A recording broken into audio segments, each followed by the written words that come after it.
Guess we just go for it because I literally don't have an agenda. I have a lot of tabs open solely on baseball right now, and is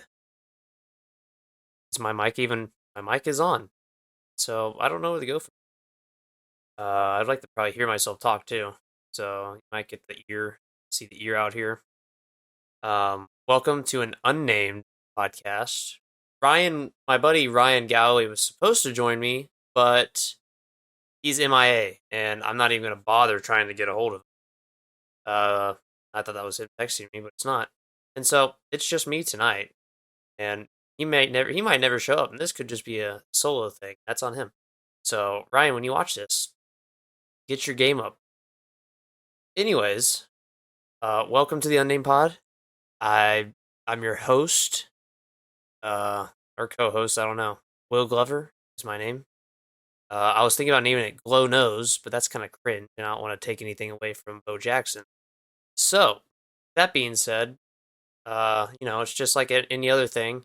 I feel like I have decent takes on sports, and I would like to share my opinions because I'm a very opinionative human being. So that being said, it's going to take a while to get used to, and it's a learning experience all the way around with editing and it's how I present and things like that. So hopefully I get better as time goes on, and hopefully I'll stay engaged and watch it. So with that being said, and I need to stop saying that too. Let's just get right into it. So normally what I'm trying to do, hopefully there'll be a stinger. I'll just cut there and be like segment one, but there's not right now. So I will drink water time and start from here. So it's gonna be a pretty short podcast. I'm just gonna read things off Twitter for the night, and then we'll upload it in the morning. I also want to congratulate because the All Star game happened. I guess when I upload this 2 days ago, it's the day after right now, but I'm going to upload it in the morning. Congrats to the National League for finally breaking the streak, and congrats to Elias Diaz for shocking the world. Honestly, I before he even hit that home run, I told my dad I was watching the game with him. I said he does not belong here, and so Elias, thank you for proving me wrong, and congrats on your All Star game MVP. That is a huge accomplishment, and I know you'll never forget that. So, congrats to you, and congrats to the Rockies. Surprisingly, the first All Star Game MVP, MVP ever, and they've had players like Arenado, Tulowitzki, Blackman. Good, good hitters. So, congrats to Elias Diaz. Congrats to the Rockies. Congrats to their fans. Finally, something to cheer about. And yeah, then of course another stinger. You know, it's rough. It's rough. It's rough. It's rough. All right. So the first thing I want to talk about my Cardinals, because they're actually in the news, and I'm not talking about them just because I'm a fan. I'm actually talking about them because it's big news coming out of St. Louis. John Mozeliak, Cardinals president, just got signed to a 2-year extension, I believe. President of baseball ops, quote, says, right now, I can tell you we're going to trade people. I just don't know if it's going to be household names or guys who are more likely not to be here next year. That's big news. If it's household names, obviously players like Arenado and Goldschmidt are gone. Well, I would find it pretty hard for teams to actually want Goldschmidt, who's now almost 36 years old, and it would be pretty hard for the Cardinals to trade the reigning MVP. I think it's not a good move. One for fans, but you'll see your ticket sales dramatically drop off if you do that. And I honestly, I really think that St. Louis is the last place Goldschmidt will play. So I don't believe, and I think St. Louis will be competitive next year. So to trade Goldschmidt would be a pretty big mistake, especially with pretty young core around Goldschmidt and Arenado now, pretty young. So they need that. They need that mentorship. They need that leadership from Goldschmidt. Arenado's a toss up. I was not prepared on his contract. Let me. This is where my editing skills will come in. Future Arenado contract, but right now, might as well just do this live. As long as my mic is still on, I gotta check that every now and then. So, pretty decent contract, and it was front loaded. So that was his new deal, and St. Louis wasn't even paying for it up until this year. $35 million, or they just started paying for it. So $35 million this year, 35 next year, and then in his 35 seasons, 27, and then his 36 season, which he still could be very effective, just different play style now. Which I don't even think it's different play style. Besides, he's just going to get a tad slower than he already is, and so that's $15 million in his age 36 season, and then he's an unrestricted free agent. And so I think that's a pretty nice contract to trade for if you're competitive for this year and next year. And I would be looking, if the Cardinals are serious about trading Arenado, I would say the Yankees are probably the best team for him to go to with everything that's happening right now, and Aaron Judge is who knows how far away from getting healthy. So I would say Arenado goes to New York. I would believe if he got traded, he would go to New York. Or sleeper pick here would be the Angels. If the Angels can figure out a way to become competitive without Trout, I think the Angels could use a big bat like Arenado, a big consistent bat who stays in the lineup every day and will give you 150 games. The Angels right now are 45 and 46. They're 5 games out of the wild card. And they're 1-9 in their last 10 is the problem. So the Angels, if they want to become competitive and want to compete in Ohtani's potential last season in Los Angeles, in Anaheim, then I would believe the Angels would probably have to be 4 or 5 games above 500 at the break. So at July 31st, the Angels would have to be probably, I don't know exactly, but they have to be 5 games above 500 for them to even think about trading for Arenado. And the Cardinals still have a chance. Listen, the Cardinals are in the worst division in baseball outside of the AL Central. All right, AL Central is not baseball. That is T-ball. The Cardinals have a legitimate chance to still win the Central. They're only 11 and a half out of first place as of right now, and we've seen dramatic comebacks in standings from the Cardinals the past 15 years. They've done it several times. They're only 11 games out of the wild card, which I would say is a little harder. I think you're going to want to win the Central rather than be a wild card team. You're still going to be that third team, so it's essentially like you're playing as a wild card anyways. I think if the Cardinals come within 5 games of if they're 5 games under 500, they're 12, 38, or they're 14 games under 500, they're 38 and 52. If the Cardinals can win their next 12 out of 15, which their schedule is pretty weak. Their schedule right now. They got the Nationals. This weekend series is the Nationals. Really bad team. St. Louis's record does not represent how bad the Nationals are, even though they're pretty close. Then they got the Marlins. Pretty good team, but we don't know. The Marlins could hit that wall. Right now they're playing really hot, but they can hit the wall. And so we don't know how the Marlins are going to play in the second half. They got the Cubs, who are probably going to be sellers at the deadline, as they usually are. Diamondbacks, Corbin Carroll, I know he played in the All-Star game, but he's still kind of 50-50. D-backs pitching needs to kick it up to another gear again. Then we play the Cubs again. Sorry, let's be unbiased here. Then St. Louis plays the Cubs again. So we play 8. Sorry, force of habit. So the Cardinals play 8 games against the Cubs in what is that? In 11 games. 8 out of their next 11 is against Chicago. They win 8 of those. 8 out of their next 11. I mean, that's right before the deadline. Good things can happen there. Then they play the Twins, Rockies, 2 horrible teams. Sorry, Twins are not very good. Then they play the Rays. That's probably 2 out of 3 losses. Then they play the Royals, 2-game series. Those are 2 potential wins. And then they got the worst team in baseball, worst team in history, was the Athletics.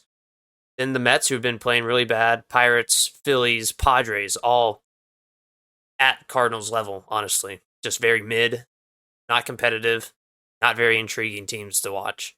Then they got the Braves, another one. Okay, you're probably going to lose a few. Then you get the Reds. The Reds are a fluke, I'm sorry. The Reds are not going to compete. This is the Brewers division right now. The Brewers are kind of what they always do. Kind of sitting there, second place for a long time, then kick in the next year. This is the Brewers division to win right now. And then they got the Orioles, tough team. Phillies again. Brewers, 4-game series, huge. Padres, Brewers again.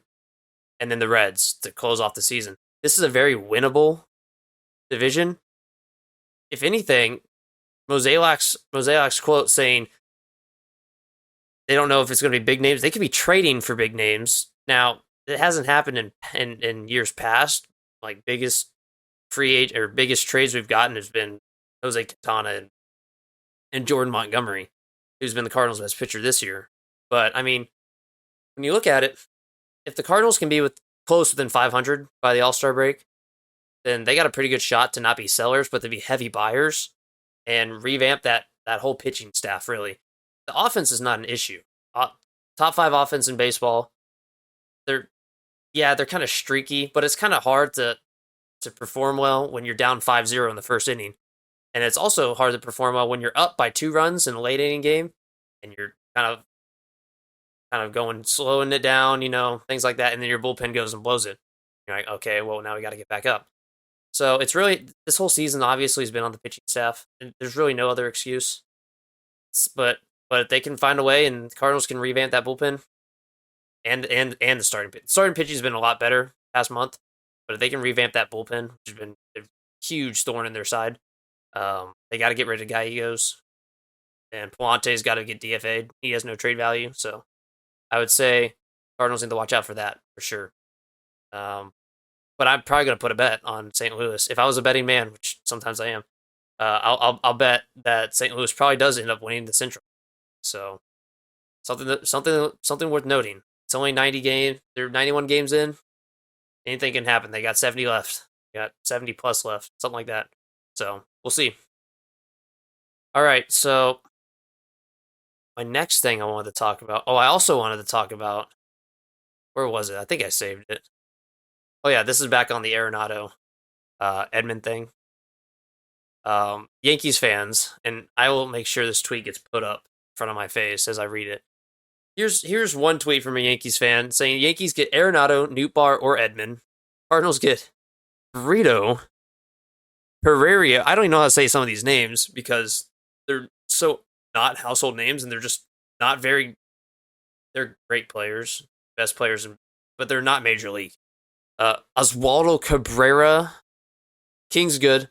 Higashioka, I think he'd be pretty good for St. Louis, and then Torres.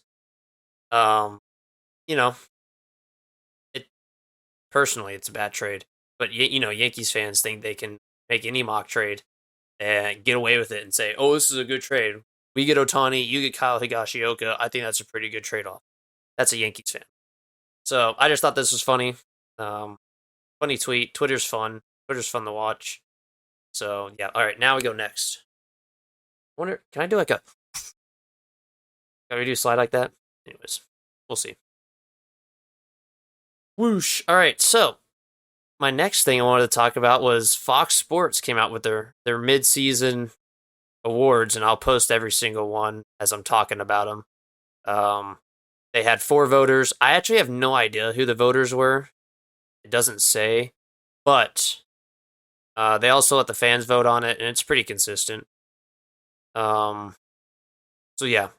So for the first award, and I'll pop it up right now, it's 2023 midseason AL MVP. Obviously, that's Shohei Ohtani. It's not even close. It's having one of the greatest seasons in MLB history.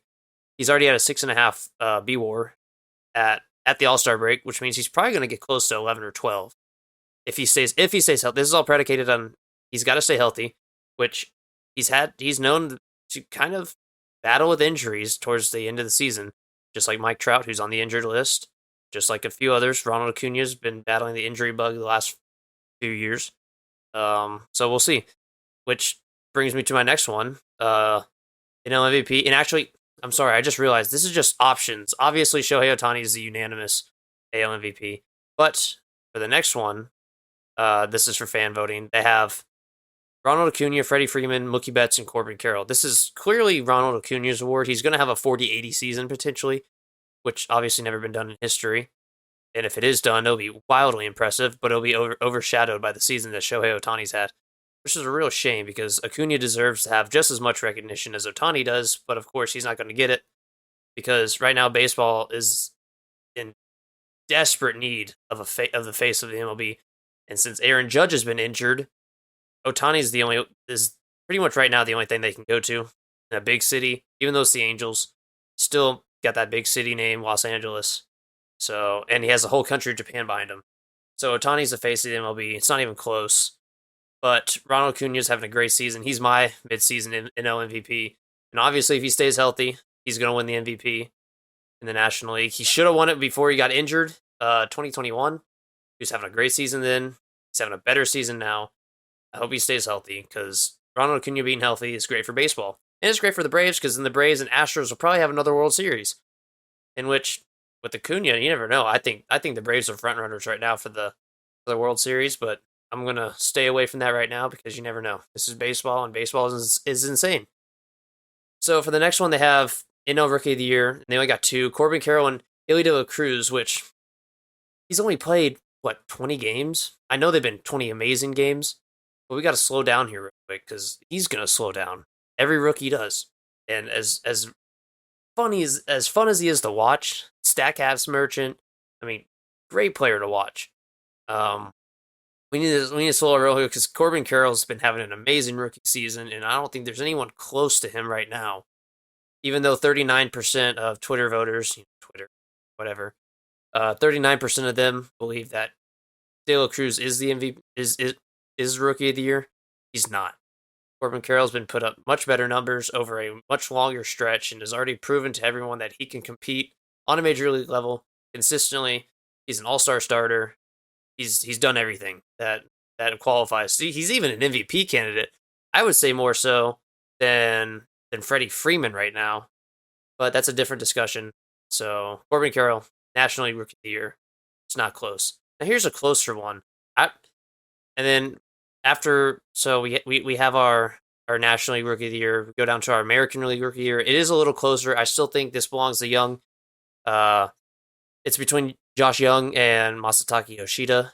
Yoshida's having a great year. Wasn't an all-star, though. Young was a starter, which I think gives him more weight. Also, he's been a whole win above replacement better than Yoshida, even though Yoshida's had a better OPS plus. Young's been kind of doing a little more around the field. He can hit for power. He's not really a big stolen base guy, but you don't need that. He can work on his on-base percentage, I'm not going to lie, but when you're slugging over 500, you're doing something right. And so he's got, how many extra base hits is that? What am I looking at? 19, 19, and 1. So 39 extra base hits right now on the season. Not bad. Pretty good for a rookie. 25-year-old. The rookies are older this year. We got a 25-year-old and the 30-year-old battling for Rookie of the Year right now. Yeah. And Josh Young is San Antonio native, my hometown. So we gotta give a little bit of credit to the hometown hero. So Josh Young, my American League Rookie of the Year so far right now.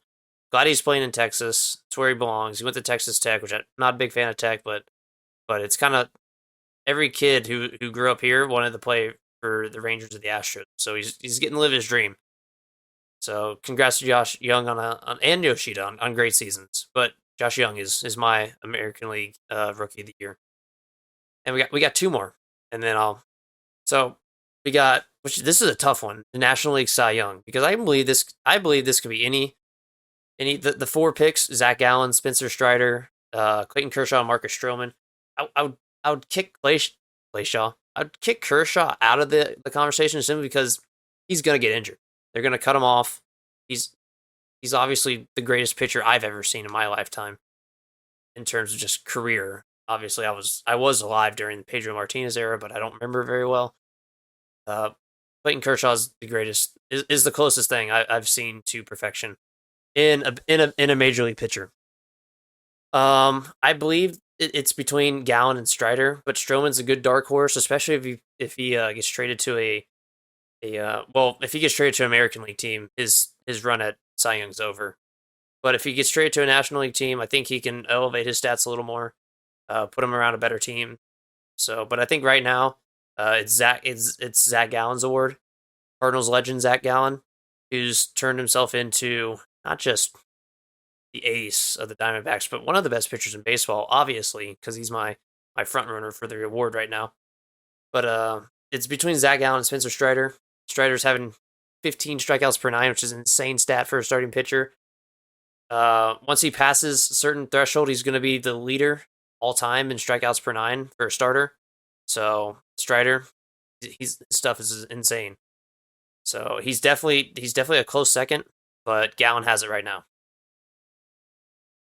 And then for my last one, which Fox has given us, is the American League Cy Young. I don't think this is close right now.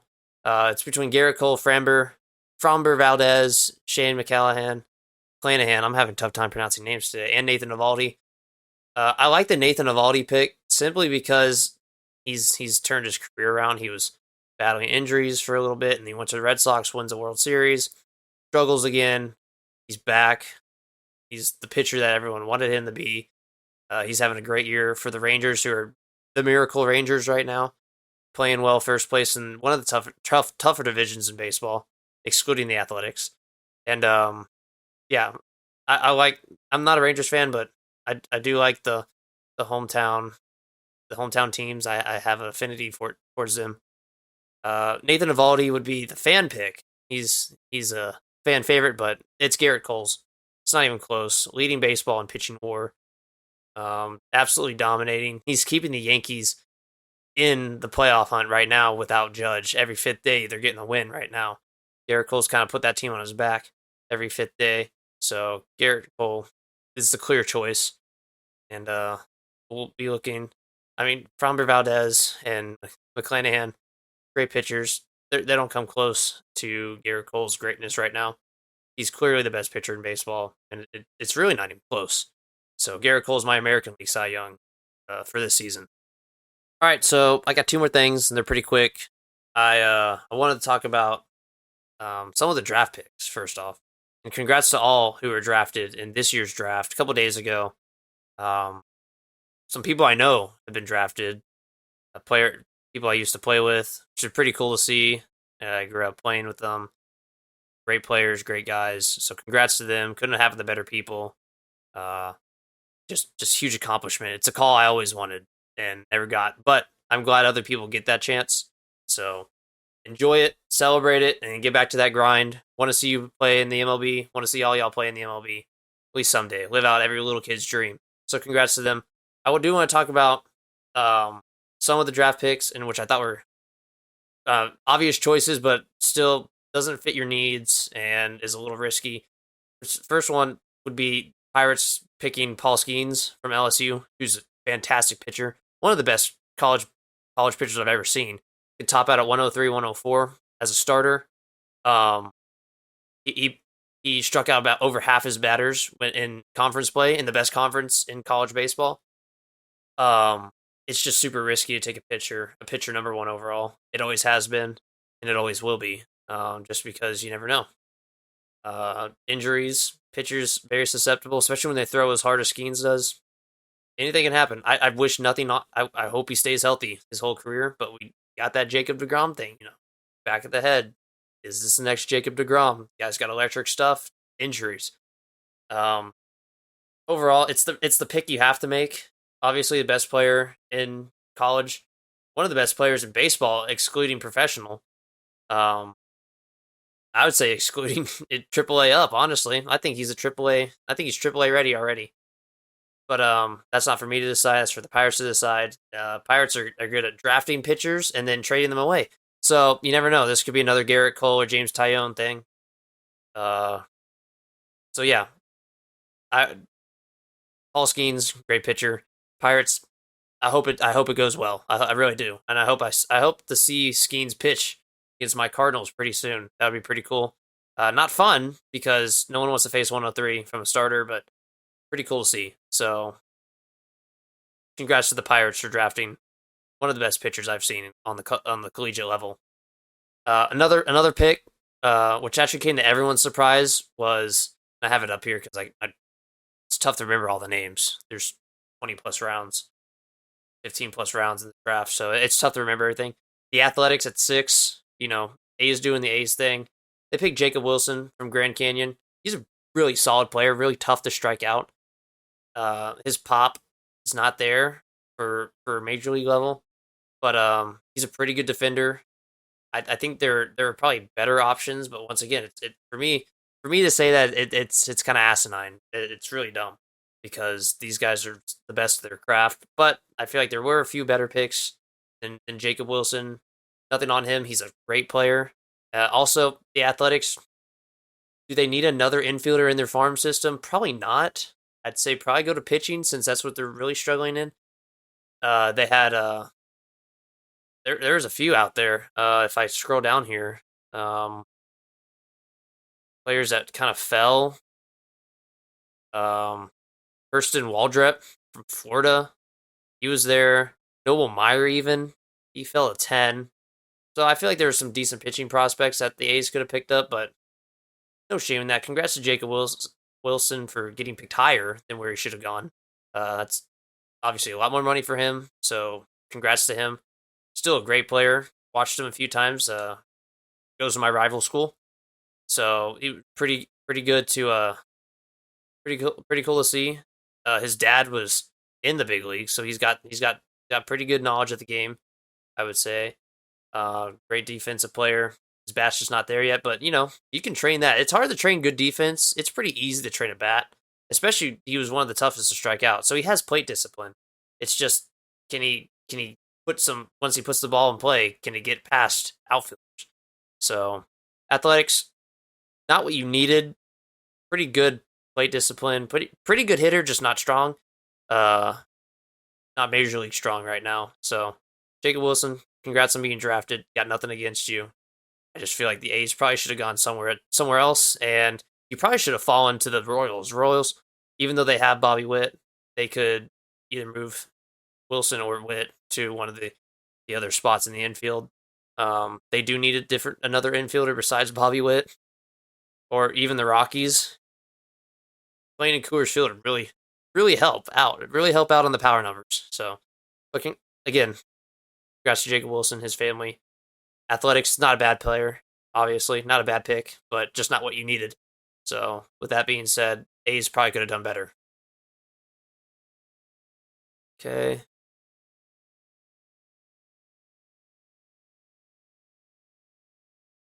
All right. And then for my last surprise, honestly, surprise he dropped this far is Chase Davis out of Arizona. Huge lefty bat. One of the purest swings I've ever seen. Looked like Carlos Gonzalez. The Cardinals got him, thankfully. Now, did the Cardinals need another outfielder? Absolutely not. So, but they did pick the best player available. Someone who probably should have went top 10 in my opinion. The A's probably should have got Chase Davis over Wilson, but hindsight's 2020, and we'll see. The fact that he fell at 21, though, I guess that's probably why the Cardinals felt like they were obligated to pick him. The St. Louis should have gone with pitching because we pretty much traded away our entire farm for pitching for Ozuna from the Braves and things like that. So it's not questionable because of where he got drafted, but it is something where you got to be like, okay, well, hopefully there's a better pitching prospect down in the second, third round. So I'd say St. Louis. I'd give that a B plus, A grade. If I had to choose. But yeah, Chase Davis is a great player. I think he was Pac-12 Player of the Year, if I'm not mistaken. He might have not been, so don't quote me on that. But excuse me. Oh, no one heard that one. But yeah, he's got great power. He's got good plate discipline. He's a pretty decent defender. So Cardinals do need a good hitting outfielder. Right now, St. Louis is struggling to really rack up hits in the outfield. They're hoping Nootbaar would pull through, hoping Carlson, but they've kind of been pretty average this year. Walker's been a pretty decent hitter, but he's been a really bad defender. And that's just because he's a natural third baseman. So no knock on him. St. Louis loves drafting good third basemen.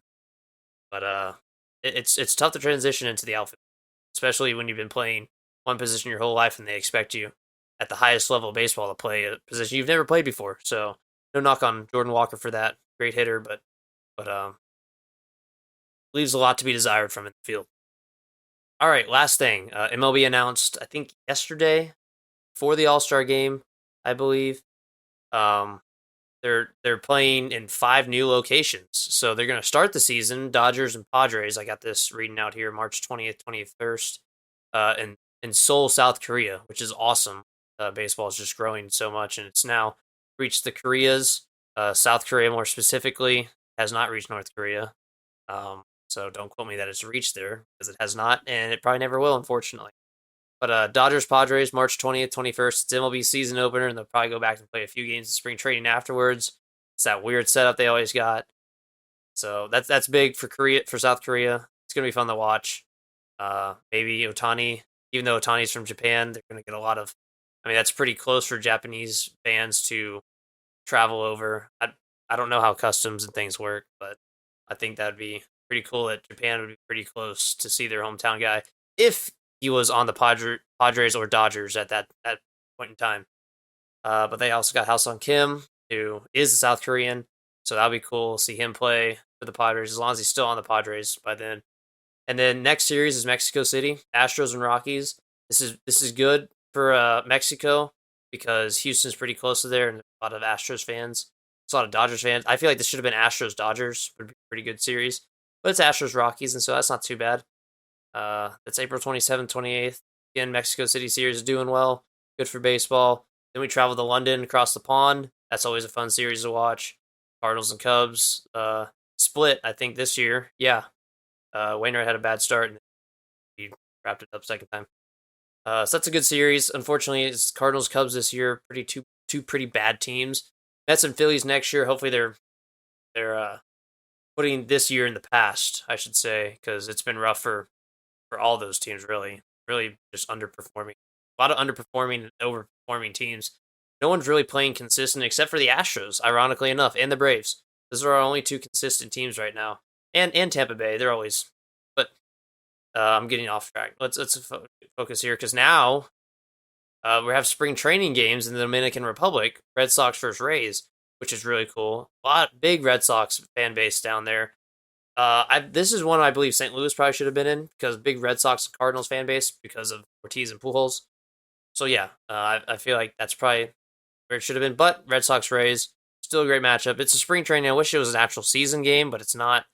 But maybe if this goes well, then they'll move a regular season game to it, and that would be pretty cool to watch. And then, of course, they got the game in Birmingham, Alabama. I believe it's in Birmingham. It's at one of the Negro League sites where it used to be. That's Cardinals versus Giants, I believe. It's not in front of me on this one. This is just overseas games. But that'll be a really fun game to watch. A lot of history there. And I also think they're doing Field of Dreams again, but I'm not sure which two teams are doing that. So baseball is doing a lot of cool things. This is one thing Manfred has got right by expanding the game and doing these cool little promo series. I believe this is the best thing for baseball and for growth. And I would like to honestly see a game in Brazil, maybe. Maybe we get a game in, I don't know, Israel, Egypt. I don't know what the market is over there. They probably got to do some research. I would like to see games, ML, anywhere around the world except Antarctica, obviously. I think that'd be pretty cool. So, but that's for marketing, and I hate marketing. So we'll let MLB's marketers do the best they can on that one. But Manfred's doing right here. So credit where credit's due. Manfred, I love what you're doing with these overseas series, and keep it up. Keep coming up with new ideas, new places, new things. Okay, so that's gonna wrap up podcast 1, I guess. Hopefully the audio sounds okay. This is gonna get uploaded to YouTube as well. I gotta figure out how to do Spotify again. I kind of forgot how to do that, but we'll get it up there. I don't know.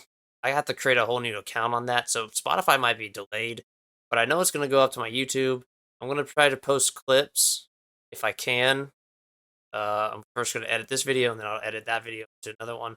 So hopefully get clips in there, and I will try to upload those as fast as possible. Try and do 1 or 2 a week, and podcast probably one a week. Hopefully Ryan gets his head out of his ass. Would be pretty preferred. I still don't know what he's doing. So Ryan, if you get this far when you watch this, you probably won't. But if you do, let's go. Let's figure this out, because I'm not waiting for you any longer. And that's an active threat. I will find someone else, Ryan. I will find someone else. Anyways, I'm your host with not really the most, but doing my best, Will Glover. And this has been, so far, the Unnamed Podcast. The Unnamed Sports Podcast, I will say. Thank you for watching, listening on anything. And a follow would be greatly appreciated. And we'll see y'all next time.